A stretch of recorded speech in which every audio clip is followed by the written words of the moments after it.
is they get caught up, and I think they just they don't quite have like the confidence to have the convo. Yeah. And then what happens is it like you kind of fade away, or you create new ideas, new concepts happen, and then you're just like, oh shit, like I want to come back to it, or how do I get it off the ground? Like that's the biggest thing though, isn't not it? easy. Like, you have an idea, but I'm sure like 100 people's like, oh, I'd love to start this, Amazon dropshipping or whatever, and like it's quite popular nowadays, or an Etsy store, or podcast. It doesn't have to be a podcast, but all these ideas that people have, especially new after trends. lockdown. They've got all these sort of trends and side hustles or whatever you call them. But everyone's so worried about what could go wrong in it. That's what it is. That's it. Like, everyone's like overthinking it. Yes, exactly. I speak about that all the time, bro. And I think it's liberating to have a platform where you can like speak knowing you put it out, because it's like the more you put it out, the more you feel comfortable. Because you're just like, you're not holding it in now. You're kind of just getting those thoughts out one by one. And it's also, I think what it is when you sort of start something new, you need your friends, your friendship group, and your friends, that structure you've got around you to help you out. You really need that. You do. But what people worry about, I don't think that people talk about enough, is they subconsciously worry about what that group's going to think of. Like, if I put this out, if I'm bombarding them with content, or like if I ask them to like this, or if I ask them to reshare this or whatever, is it going to be annoying? And they probably will help out in the first place, but then afterwards you get paranoid, like, oh, am I asking them to do too much? Or that, as well as like them thinking, this guy's not good, or this guy, I don't like this guy's content, or it doesn't have to be content again, like, whatever you're asking your friends to do, you're worried about what they're going to think of you. Exactly. And that's what stops that fear, isn't it? Like, stopping people from thinking, if I do it, what if my friends don't like me? It's the big they one. make fun of me, or it doesn't work out, and then I have to, like, they ask me, I have to tell them, it didn't work out, and all that stuff. Facts. Nah, 100%, bro. It's like, I think you just have to kind of, you pick that starting point, and then it needs to be based in passion as well. I think that's the key. Like, you have to have a bit of a passion for whatever it is. Definitely. And you can see the channels that, like, the guys or the people who run it are really passionate, and then you see the ones that are kind of like just biting what's popular or whatever's trendy. So, like, what would you say is the best? Because I always find that, well, not always, but the way I think is, okay, you've got, most people have like their 9 to 5, or something 9 to 5, their general job, the main income, right? And then their like dream or their goal, sometimes doesn't have to be a dream, I guess, but is to like start this business or podcast, side hustle, this and that. But realistically, that's not feasible to start off with. Like, how are you going to pay for your bills and this, your rent, your car, whatever you got to pay for, and do this exact amazing thing that you want to achieve at the same time, but you got no income actually coming in, and you might not even come in at some point either, realistically. So you may never make money off exactly. It. So when you have that day-to-day job, how do you find the time to like to create time for the other thing, energy, schedule, and then I guess the motivation? There's so many things you have to bring in. So if it's number one, if it's something that you don't like, then you're not going to find the time. That's right. And what would you say is like the second thing, is the most important? I'd say that the most important, well, after passion, of course, I'd say willpower. I'd say willpower, because a lot of the other ones are good. Like, confidence is great, determination's great, discipline's great. All of those things will kind of see you to complete a task at a time. But I don't think that you'll be able to consistently do it for a long period. Like, you need to almost get to a point where, because everything's so short term now, it's almost good. It's made things easier, because what it said is that everyone is so quick and wants everything instantly. So if you can outlast people who are just being a bit instantaneous, and you can just be willing to go that little step further and last a little longer, you're probably going to outbeat most of the competition. That's the thing. That's I think really people just what want a shortcut to, like, they want to get it quickly. The money, the like whatever the goals are, they just want a shortcut to it. But they don't realise when you start building it from the ground up and you've got that strong base, then it can't be broken. Exactly. That's what I mean. Like, and then, like you said, there's no guarantees at all. So it could be a case where it may never ever make money. So which is why it's important that if you do have, like you said, your core 9 to 5, this is a passion, so it complements or supplements what you're doing already. So you keep doing even if you can't. Do you ever find that though? Do you ever think, so let's talk about, let's say podcasts, because we've obviously mentioned other things, like businesses, but let's say podcasting in this example. Do you find, like, oh, I've put this many episodes out and I've only had so many listeners, and how do I get more listeners, and how do I... Obviously you're going to think that, but how do you get past thinking that and fear? then stopping that from demotivating you, basically? Well, I mean, for me personally, I think it comes down to the people around me, you know what I mean? Like, people giving you a little bit of a G'ing up, but at the same time, it's me knowing that things take a long time to actually come to fruition. You know, so I guess not expecting that shortcut, isn't it? Exactly, because of football, it's like it trained me from a young age to realise if you want to become excellent and like professional at something, it takes years, it takes like a long time to commit. So I think coming into this, I'm not so stressed that it's not getting the views that I see other channels maybe get straight away, or the real-time listeners and things like that, because the listeners that do listen, they really do value it, and I think that's a good gauge, you know what I mean? Like, so if you're trying to sell a product, if 5 people buy the product but 10,000 people don't know about it, it's like, what do the 5 people think about it? And then use them as a case study sort of thing, you know? So and then it's not easy. If you flip that round on his head, I guess, and like you probably, I guess most people will answer would be no, but I presume people out there would think this. But say you've got, like you said, your friendship group or the people around you that always, you know, say, oh, that was really good, I like what you did there, I like listening to this, or keep up the good work. That obviously really helps. But I presume at times when it's the same people always saying the same thing, do you ever find that, like, that's nice of them, but are they just saying that to be nice? Are they just saying that to keep me motivated, or do they actually think that? Do you actually like listening to it? Do you ever question that? That's a good one, actually, and 100%, because like you get to a point where you have like a core group of listeners or core group of familiar faces you see on posts, and sometimes you'll be a kind of like, it's just like a life, isn't it? It's like you get a little taken for granted. It's kind of like, they're there already, I know they really like it, like you know you've impressed them, but you want to impress someone else, but you don't want to take that for granted either. You need that there. It's kind of that balance in it of like, some days I'll be like, man, I really wish I had like, you know, a whole new crop of people willing to listen, but then I also get a message from one of the originals, and then they'll be like, no, I really enjoyed that episode, like the way you did that, you broke that down and spoke about that. So I think it's about the kind of info you get. If it was just like thumbs up, I think I'd be a bit like, but because it's more like, I get like long paragraphs, people break down like, this made me feel this way. Exactly. Like, you know they're just not saying it for the sake of it, just keep you motivated and things like that. So like, of course, those things I just keep to myself because that's personal. They've spoken to me, but it just gives you that little bit of motivation to be like, all right, cool. It's not going to happen overnight, but when that time does come, I'll at least be able to say, hey, look, I've got a core group of fans and people who really support me, as opposed to constantly looking for newbies. Because if you're always looking for newbies, it's like, who's your core guys? Like, and you're going to lose your core guys eventually. Exactly, because they're like, oh, this guy's just looking for, you know, or person's looking to just keep hop, skipping and jumping. So, man. I'd say that would be the 2 key areas where, like, I've noticed podcasting is very, very difficult. It's becoming a lot more saturated, as we can imagine. Everyone wants to do it, everyone wants to try. But more importantly, it's because our attention spans are so short now.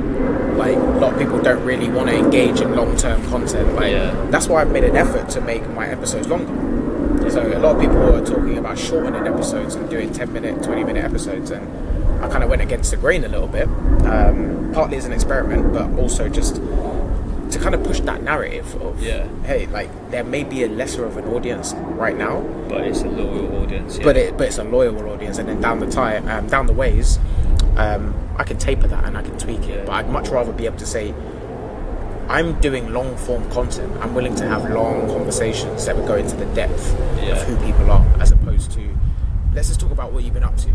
And let's just briefly get through it, let's snap through it, and let's just move on. I think there's importance of each person that I have come on, they genuinely feel important, or they feel special when they come on. You know, as opposed to just, thanks for you coming on, appreciate you getting me some clicks and some views, and then just, you know, they actually want to be, they took something away from it. That's good.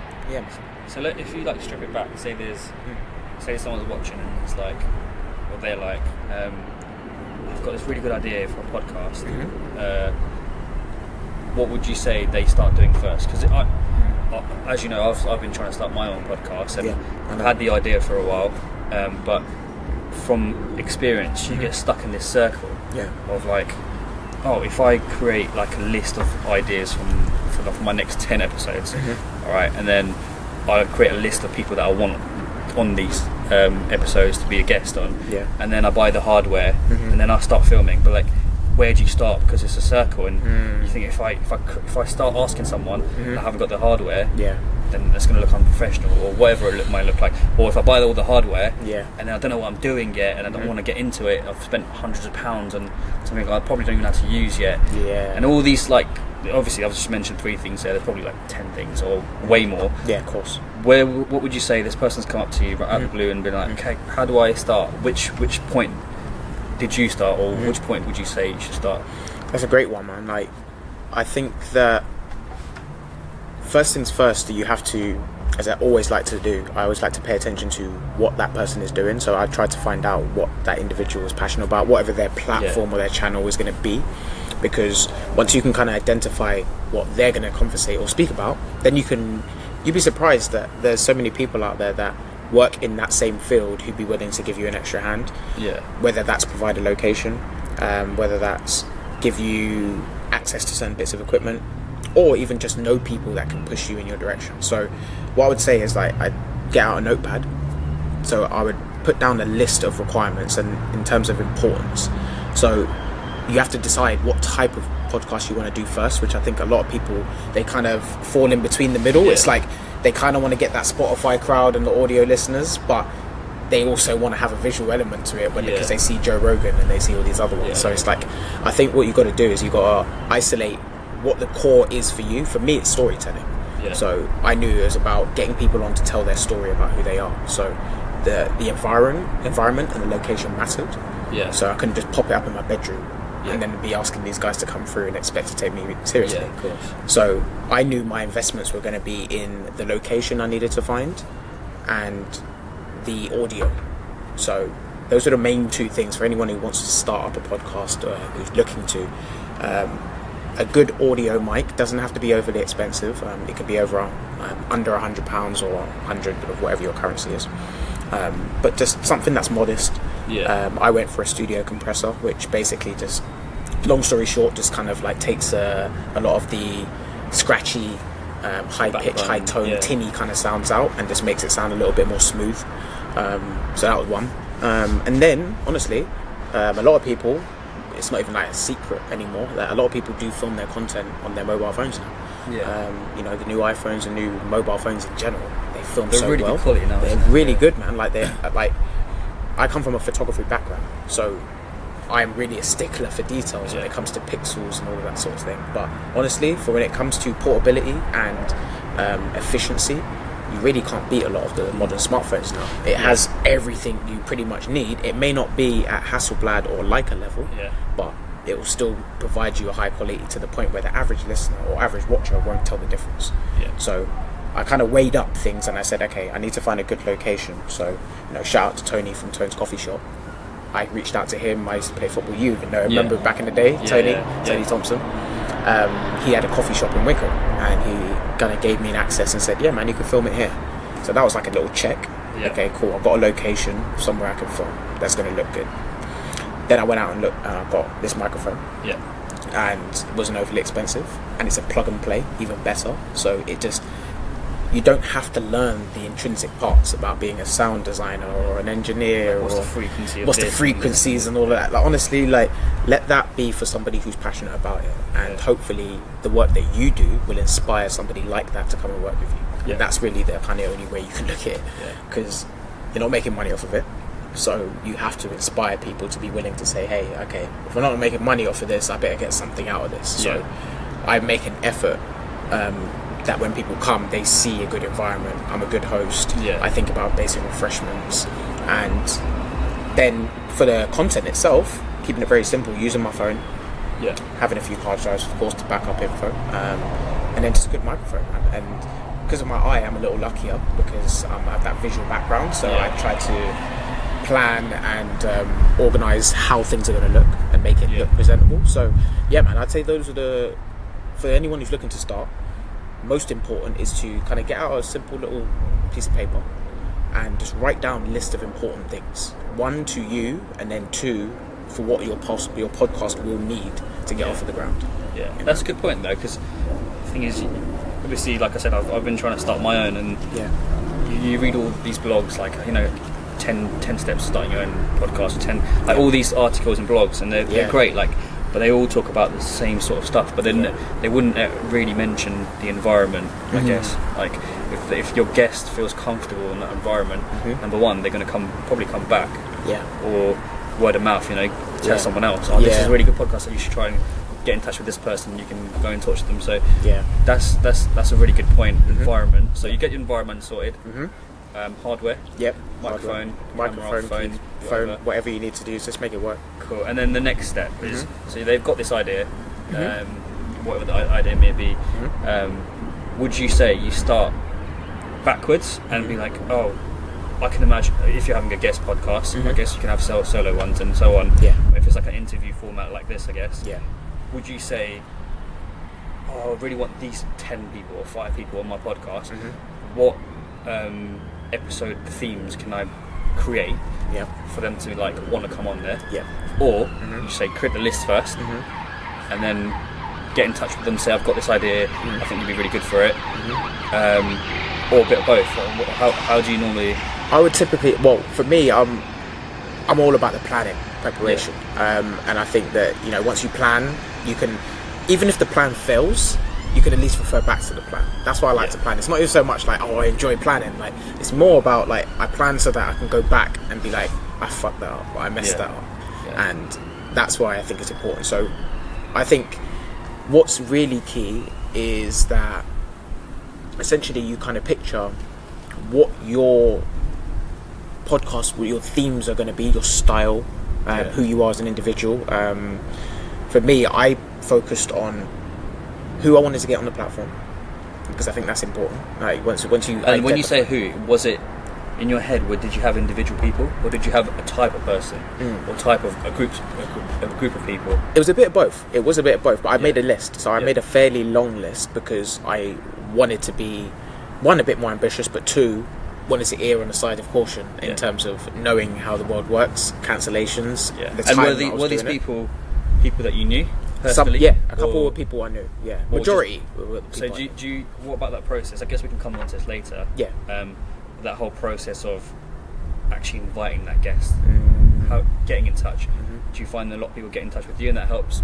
But that helps now because you've already got podcasts going. But at the beginning, they wouldn't be getting in touch with you because they don't know it exists. Yeah. So, what order do you do it? And so it's one of those ones, isn't it? It's like, I think this is why a lot of people tend to have an issue, is because until you have a start date and you begin the process, it's kind of hard to know, okay, I can tell this person to be here then, or even tell them, hey, I'm doing this and it's going to be available.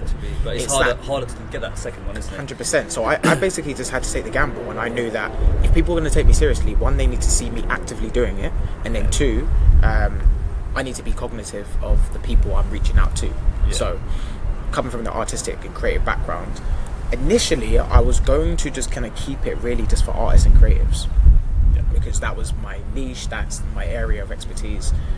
But I also have a sporting background, and I know quite a lot of people in that field, and it could be considered creative, but it's different, you know what I mean? So I didn't want to, I felt like I don't want to leave it open where anyone can come on, but at the same time I've kind of tailored it towards more the creative thinkers and the entrepreneurs.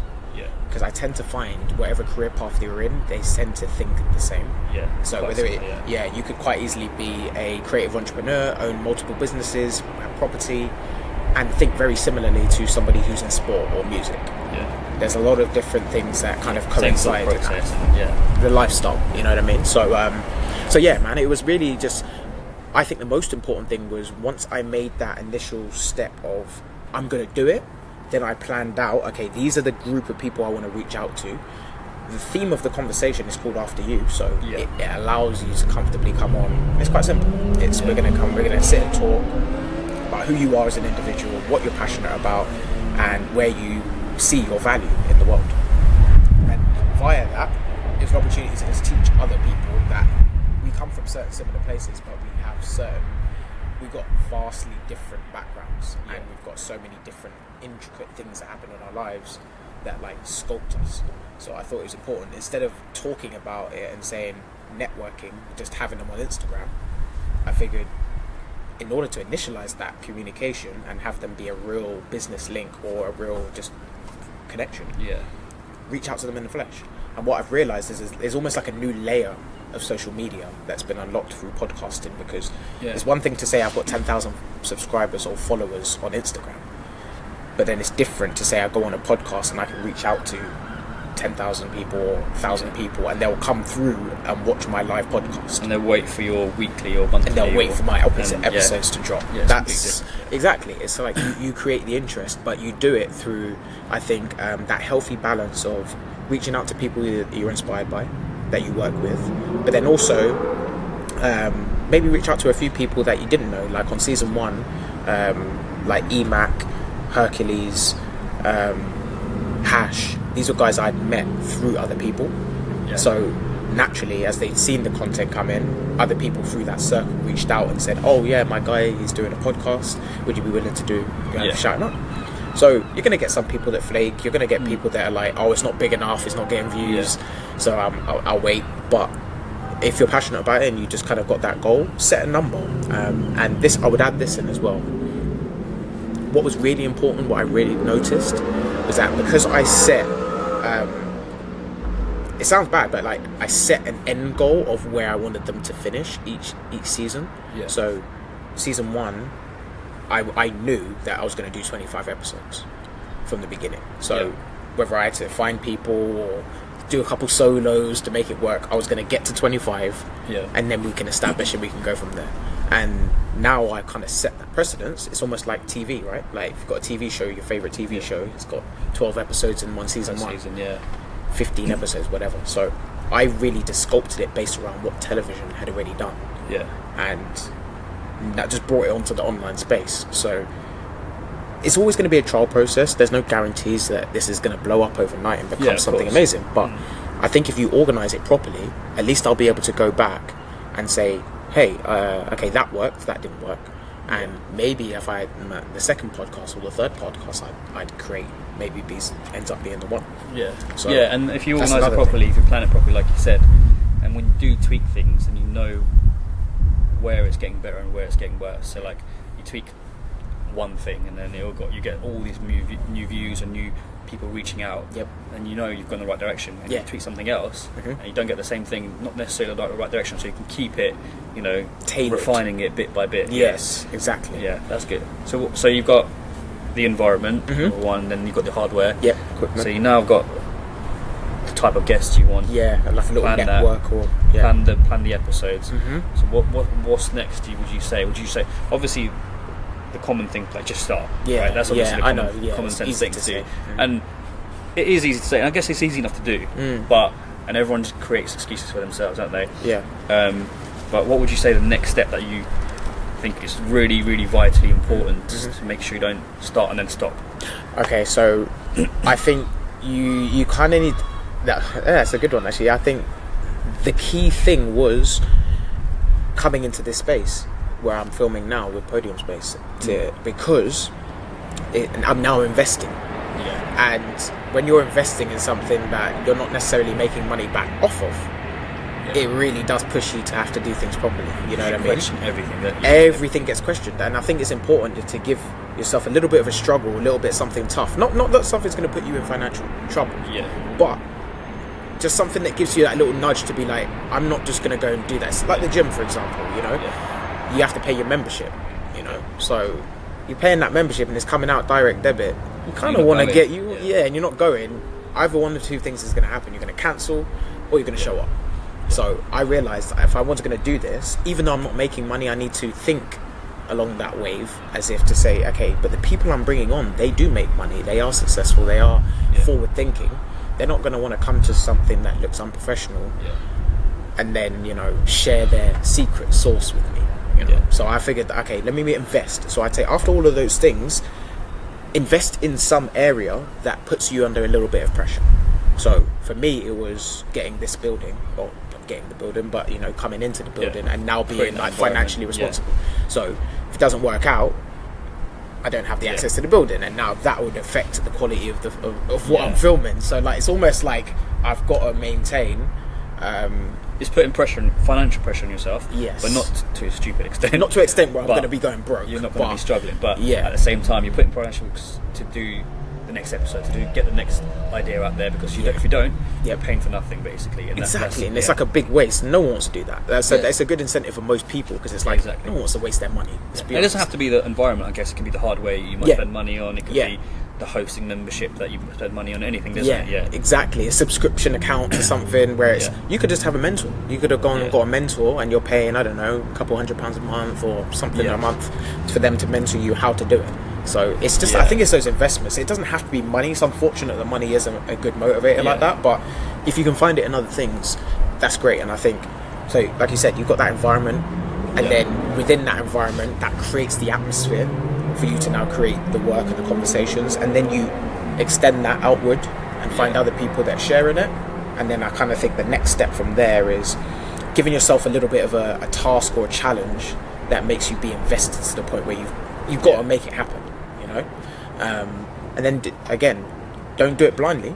It's always important to sit back and analyze, review things, how they go. That's why I think it's important I did seasons, because I couldn't tell you how many people, bro, I've spoken to, and they say they want to do a podcast, and it's not so much that they don't have the confidence to start it.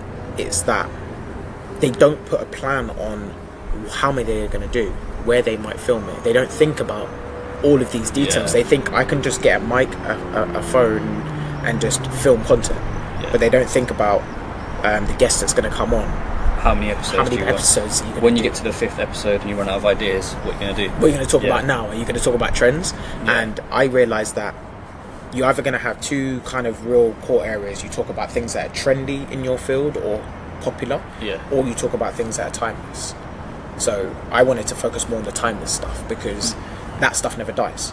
Like conversation that we have about your life, putting your situation out there, what your career paths are. We're investing in each other. I'm investing in the person's story as opposed to whatever they may be doing in the world, because that may change. I'm more invested in the individual to really make that connection. So when they go away, and if they have positive success in their future or whatever their career is, they will be able to look back on that time and say, oh yeah, like I had that podcast with Theo, it was positive, and it felt like a mutual exchange, a conversation ideas, instead of a recording or something. Exactly, bro. So what about, I guess this is common sense. Common sense would be to ignore it, but I think a lot of what people might fear is you obviously got all your friendship group that, well done, thanks for doing this, or keep going, bro, and blah blah, which obviously helps. But you're obviously going to get a few haters and people that give you maybe even like unneeded criticism.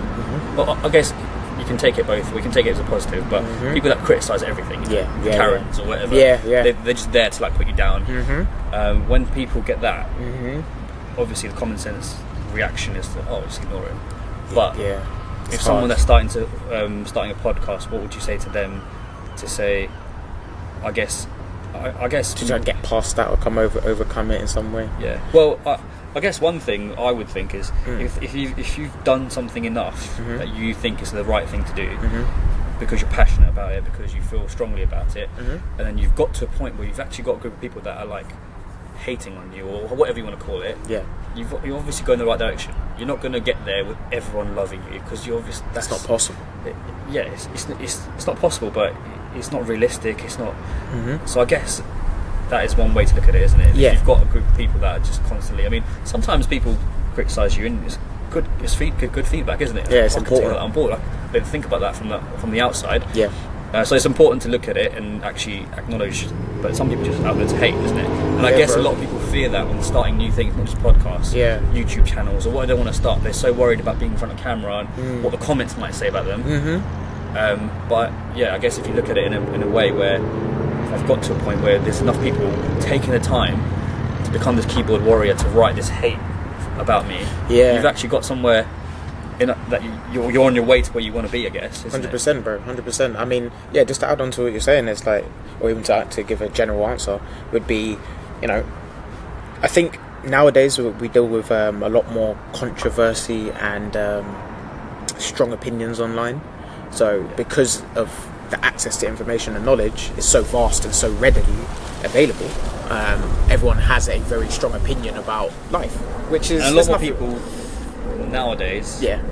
I feel, and this is one of the topics I want to speak about on my podcast, is I think a lot more people nowadays are a lot more sensitive. Yeah. They're a lot more entitled. Yes. They think, oh, this person can't say this about me, or this kind of person can't say this about this, whatever it is, and they're just so entitled about... They're so happy about giving their own opinion, but when someone else gives theirs, it's, no, you can't say that, you can't do this, you can't do that. Exactly. So I think a lot nowadays there's a lot of sensitivity around. Yeah. Agreed. And in two ways, I guess. People that want to like be offended by things, and number two, people shouldn't think so much about it and get so offended about things. Uneducated opinions, bro. I think that's what it is as well. Like, what we forget is that we always used to operate with educated or uneducated opinions, whereas I think now we have this weird encompassing where everything's thrown into one pot. So, for example, you know, in our parents' and our grandparents' generation, it was a little bit more black and white in terms of your approach to life and the things that you did. So the things that you did that were deemed or considered wrong were known to be wrong by majority.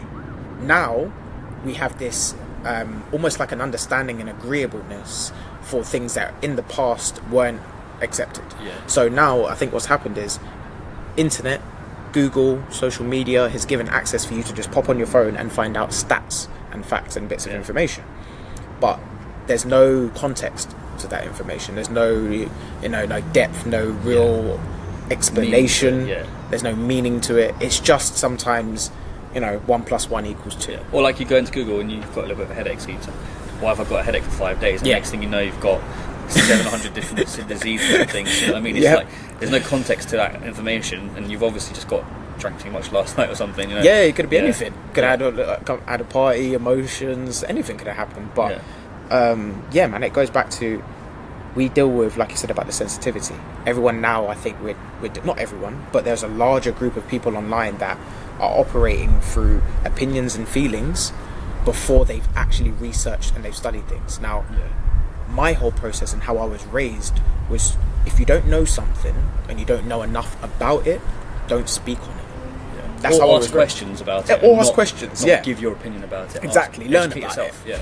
Like go and read. Go read about it. Go and ask people. Go and do the studying and the research necessary to find out about it, so that you can have an educated conversation. Otherwise, you're just going to be talking about stuff you don't really know. And I think that's really what social media is. It's like a lot of people online talking about stuff they don't really know. So I realised that when I was creating this platform, I needed to peel it back and I needed to focus on, where are my areas of expertise? Where do I excel in? What are my skills? And looking back on my life, I look at storytelling, I look at sport, I look at communication, being able to bridge gaps between different people, and be just generally quite diverse in my skill range. That's kind of a skill that I've been able to develop and hone over years. But I needed to do it in a place that was respectful of the platform and the people I bring on. I find a lot of content now is almost trying to be controversial for controversial sake. There isn't really an end goal to it. It's like I could sit here right now and be like, yeah man, but what are you doing? Like, what are you doing for work? Like, are you really getting to it? Are you really getting to your goals? Like, when people there's obviously people that I don't know, I can't even think of an example, like, oh, the government's telling us to do this, so I'm going to specifically go against it because I want to be the person that's opposite, not opposition. Some people just go against. They like conspiracy theories are the best example. Exactly. There just has to be someone that goes against the. It goes against the grain. It does. It's human nature. Wrong, but sometimes people just argue for the sake of arguing, like you said. And it's just they want to be on the other side. And just because you want to be on the other side doesn't mean it's the correct side. I think we're overwhelmed with logic, bro. I think the world with the advent of new technology, the world became overwhelmed with logic. It became so logical, so technical, so much sense was being made that they needed to kind of go against that. And everything's got so many little departments and containers that you create open container of this idea and 900 other things come in the way of you actually thinking about what you've opened. 100%, bro. But I mean, that's what I'm saying. We're in this weird space now where, like, I really encourage anyone who comes and wants to do any form of content creation, because one, it's almost like performing on stage, you know. A lot of people will query, or maybe, you know, remember back in the day where people would heckle people on stage, or even still you get that a little bit now today, but the confidence it actually takes to go out on stage and perform something that you've practiced and you've tried to get better and improve on, to an audience of people who have no idea what the hell you're doing or how it takes to get there. I think that confidence is really the separator between people, bro. Yeah. Like, but do you think even if you haven't got the confidence, if you just start, that confidence will grow? 100%. Because you're 1,000%. dealing with this, you're dealing with that fear. Yeah. It's like if you're scared of spiders. Yeah. You actually hold a spider. Yeah. You realise it's not actually going to do anything. Generally. Yeah. Anyway. 100%. Yeah. Then you get the confidence of, you know, I can hold any spider, I can kill any spider. It's the same thing as you start with people that start YouTube channels, for example. They're actually like really good personalities out there that would smash it on YouTube or other video formats. But because they think they don't have the confidence to actually get up and start creating content. Man. What if I run out of ideas? What if people don't like me? What if people I don't like the sound of my own voice. That's a big one, because I every time I hear myself on, like, that is anything, number one. You know what's crazy, bro? That's got to be one of the biggest things when it comes to podcasting I've heard. Is one is the fear of, like, not knowing what to start or knowing when to start, and then the second is the sound of their own voice. I agree. Like, I had the same problem. I think every human being, like, you know what it is, because we're so used to hearing it through our own ears. So, like, when we talk and like right now we're hearing it different tone. I don't know what it is. But when you play it back on an audio device, you're like, wow, do I really sound like that? It's the same common thing, right? You think it's cringe, but realistically, if you think about it, like, everyone hears you like that anyway. Exactly. So, and they've been listening to you, and like, people. It's are only you that cool. you're worried about. Yeah. So it's just overthinking, isn't it? Exactly. And I think that's that's part of the reasons that stops people from podcasting. It's just one of the things it's another little thing, because it's not one thing I think that stops people podcasting. I think it's a small group of bundle of things. It's a little that grow bundled together. It's like fear of lack of confidence. How does my voice sound? What am I going to talk about? What if they don't like me? What if they leave me bad comments in the messages? It's like, in the comments. If you notice, it's all about someone else, isn't it? What other people think. Exactly. If you truly think, I'm really passionate about this. I think this is a good content. You know, this is a good idea. This is about. If you really think that, and obviously within certain means, you just go at it. You're going to realise that there's a group of people out there that actually really like that content. Absolutely. Especially the people out there. There's so many, like I said earlier, so many good personalities wasted because they're too afraid to take that step into content creation. And I'm probably like one of them. Subconsciously, you feel like, I was there too, man. What if that? To be fair, with me, it's more. I don't know. I guess it's just what if I run out of ideas, or what if it ends up not being good? Yeah, I know what you mean. What if I don't think it's good, not even other people? Or if I end up, because I'm such a I'm sure you are. It's like I criticise my own work, everything so much, and loads of people say, everyone says about themselves, I like to be a perfectionist. That's that interview question, isn't it? But it's not even that. I wouldn't say I'm a perfectionist. I just criticise myself. So everyone's criticising. Yeah, because I guess it's more competitiveness than perfectionist. You want to be a little bit better than that. You want to be a little bit better than every time. So I guess getting over that hurdle. So it's a communication thing as well. Communication. Yeah, in terms of like communicating overtly by yourself, but also communicating with others as well. Yeah, exactly. Yeah. So we got environment, we got the hardware, we got the ideas and the guests. If you having guests. What was after that? Planning ahead, and then just starting, I guess. We've talked about all the haters. Would you say there's anything else that someone starting a brand new podcast that they might not realise on corner, and they've looked on Google about 900 different blogs and articles, they've read it, they think they've read everything. Do you think there's something that's, the hidden gem that think, you should try this to help you, or you don't realise this happens, this hurdle comes along, and so on? What would you say? I mean, like I said, there's almost two answers to that. One, the first, and the reason why I say that is because I think it really does depend on the purpose of the content you're creating and what you really intend. Why you're doing it. What do you want to get out of it in the end of the day? And some people, it's I just want it to reach the millions. I just want it to reach as many numbers, just click on and just be able to see millions of people have viewed it and watched it. Yeah. And maybe that's for finances, maybe it's for whatever, clout, who knows.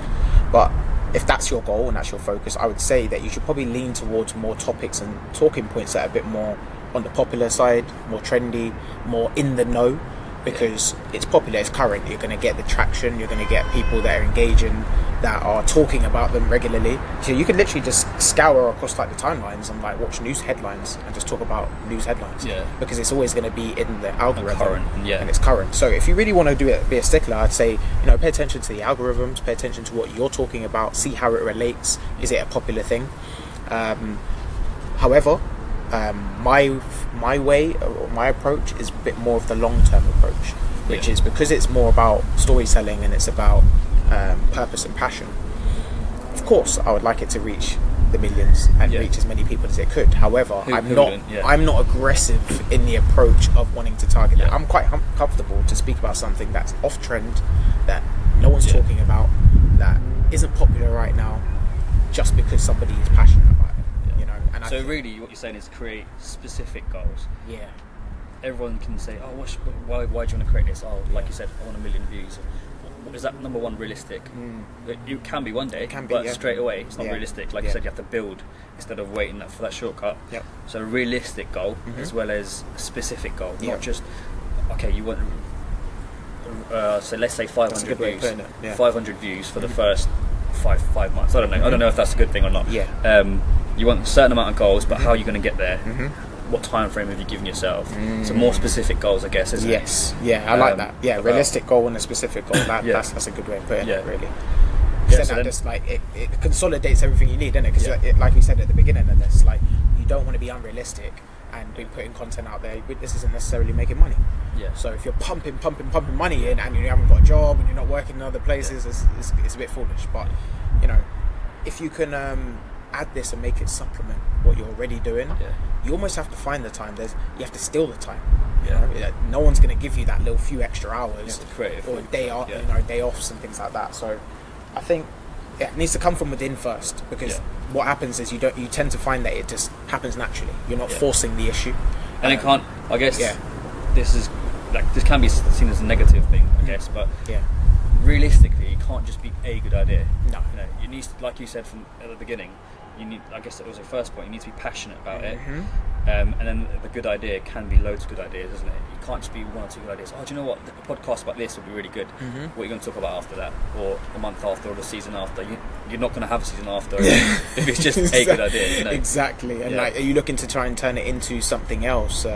Would you like to build it into something bigger? Break it off into smaller things. Like there's different ways that you can approach it, and it kind of comes down to the engagement, because it comes from both sides. It's like you can say exactly what you want to do 100%, but if the market doesn't receive it that way, you have to change it.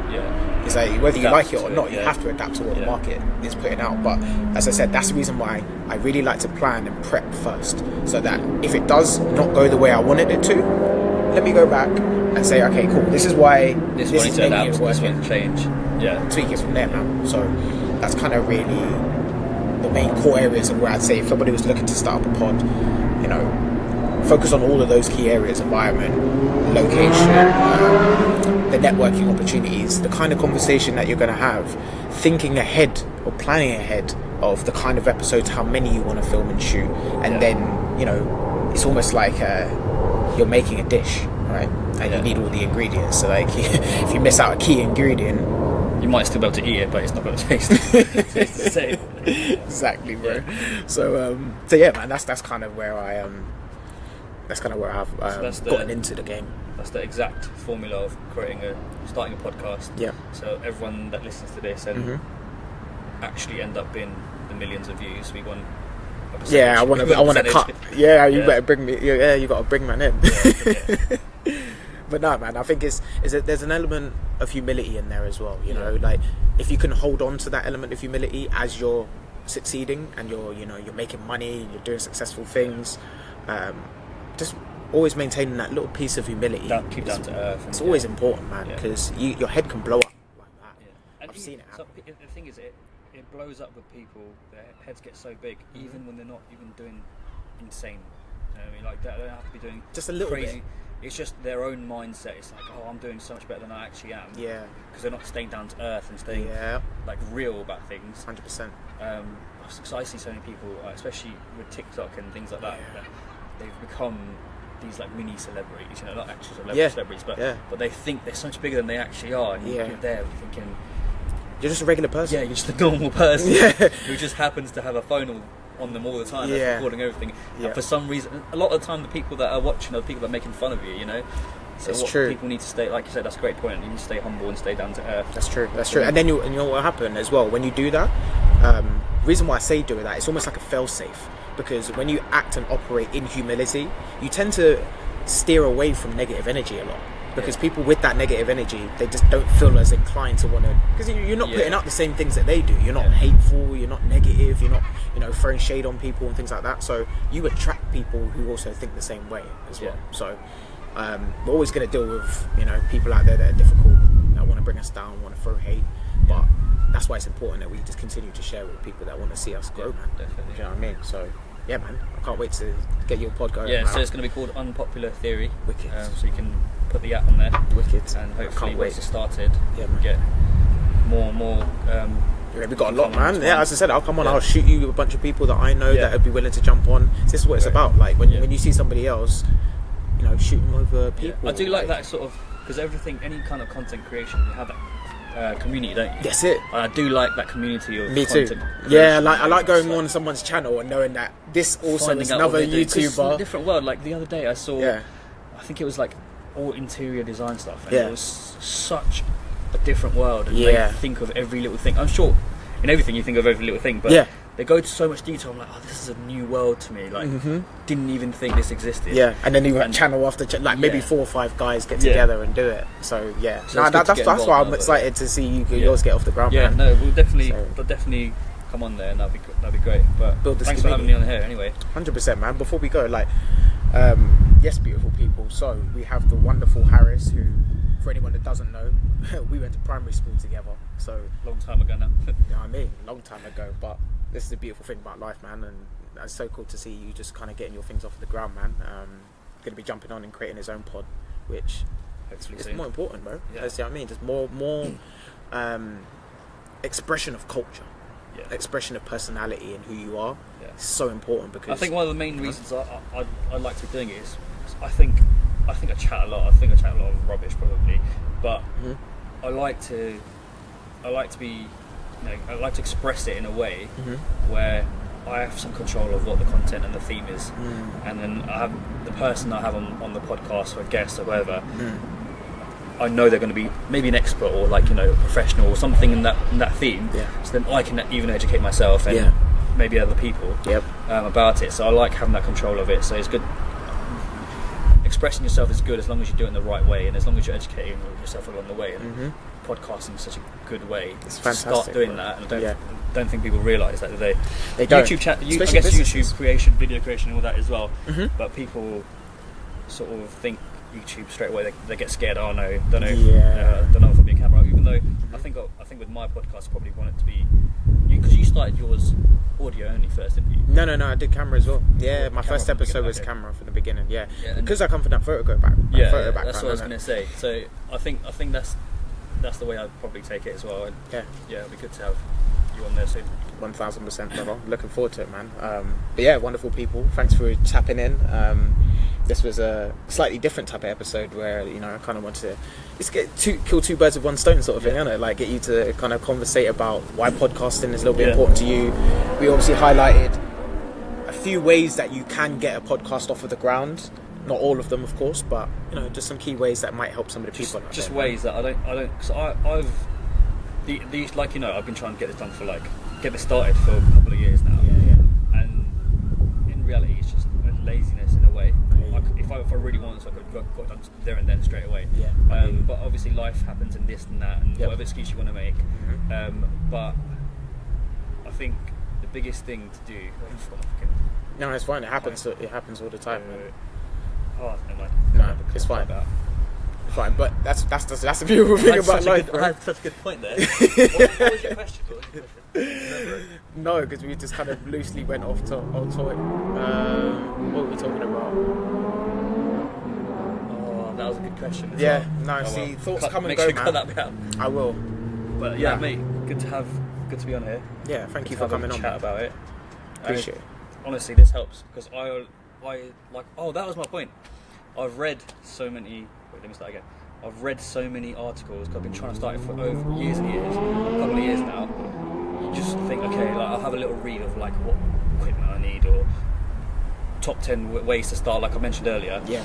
And you don't actually get the real. Everyone just has the same points. Everyone has the same thing. Copy make and sure paste. you have a mic. Make sure you have this. You don't actually need this, and you do need this. Yep.